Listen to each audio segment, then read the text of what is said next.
प्रणाम भगवान। ओम श्री गुरुवे नमः। ओम अखंडमंडलाकारं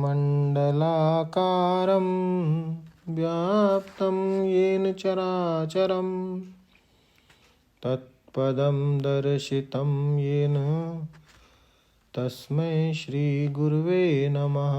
ओम शांति शांति शांति। ओम ब्रह्म ज्ञान और इसकी साधना द्वारा स्वामी अखंडानंद सरस्वती जी महाराज द्वारा भगवान स्वामी जी येन के विषय में बता रहे थे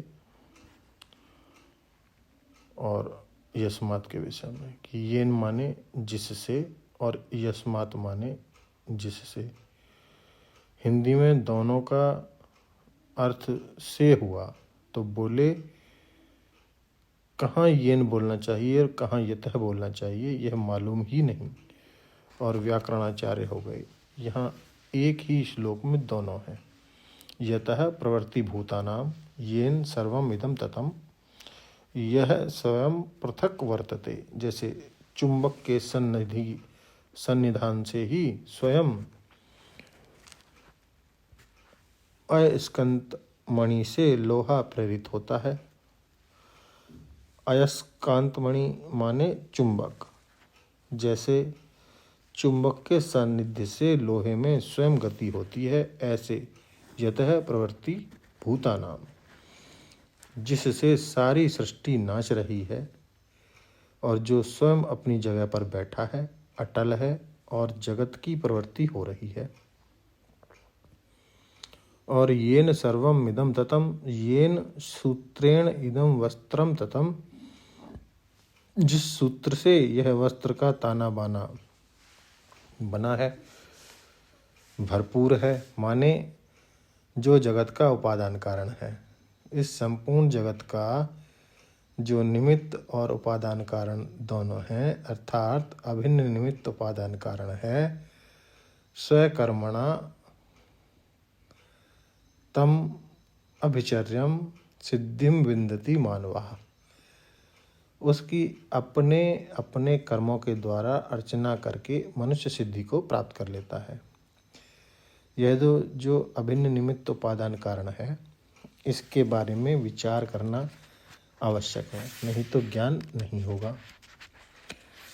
ज्ञान तो तुमको होगा, लेकिन जिस एक के ज्ञान से सबका ज्ञान हो जाता है, उसका ज्ञान नहीं होगा।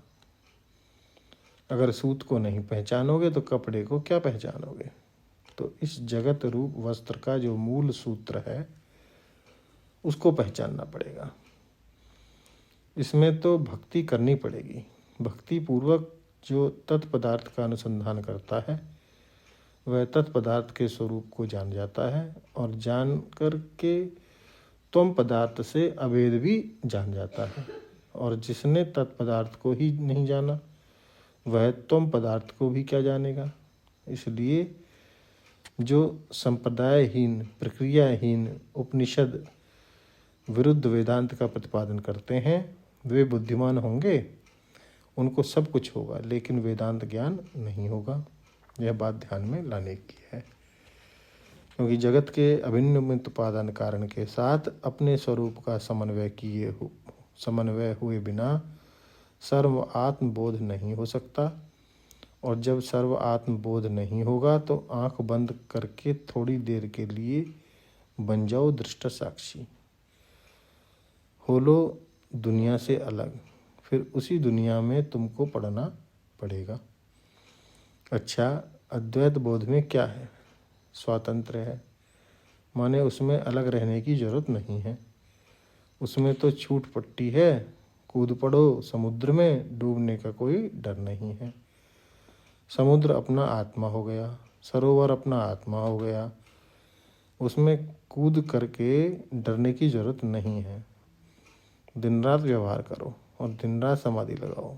समाधि और व्यवहार दोनों एक हो जाएंगे। यह एकात्म बोध का लक्षण है। खुली आँख से परमेश्वर दिखे, बंद आँख से परमेश्वर दिखे। त्वम स प्रपंचम अधिरूण समाधि योगा सा प्रपन्न पुनर्नम भजते प्रतिबुद्ध वस्तुतः। जिसको वस्तु का प्रतिबोध हो गया वह अपने स्वरूप में बैठ गया। अब सपने में प्रतिभास मात्र जो प्रपंच है उससे क्या डर। मरुस्थल का जिसको बोध हो है वह मृग तृष्णा जल में कभी डूबेगा। जिसको बुजुर्ग ने प्रतिमान सर्प का ठीक ठीक बोध है उसको सर्प के काटने का जहर चढ़ेगा। कि जिसको रज्जू का बोध है माला पहनने का सौंदर्य उसके अंदर आवेगा। जिसको सीप का बोध है वह क्या उसकी चांदी से धनी हो जाएगा। कहने का अभिप्राय यह है कि सर्वात्म बोध में स्वातंत्र्य है और दृष्टात्म बोध में निवृत्ति है। वृत्ति सारूप्य न होने पावे इसके लिए जरा अलग थलग खड़े रहो वह दूसरी चीज है। तो मई च अनन्य योगेन भक्ति अविवेचारिणी। ओम शांति शांति शांति। प्रणाम भगवान।